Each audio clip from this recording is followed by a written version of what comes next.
Some high school students in Maine participated in a statewide competition today. The 2025 JA Titan Challenge let teams of students experience what it means to run a business while competing to see who will have the most successful business model. One of 8 locations where the challenge took place was the University of Maine Presque Isle. Megan Wassikin was there and tells us more.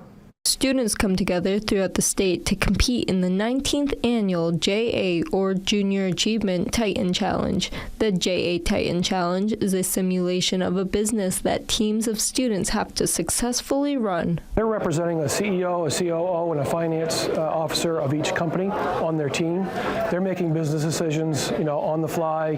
They're competing against other teams. They see the other team's results, just like in real life. The students come prepared. The challenge is all a part of the JA Titan Experience, which is a 5-week program that is taught in high schools by JA volunteers. We introduce students to business leaders in the community.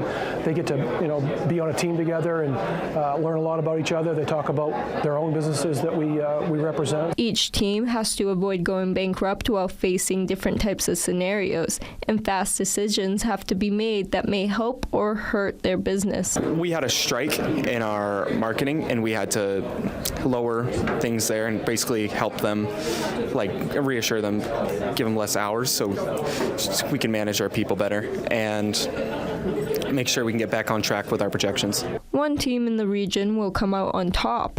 Then those winning teams will compete at the state level. They score points on profitability, market share, charitable giving, other facets, other metrics that we use to score the game. Wilcox says the day is all about making connections between students and the business community.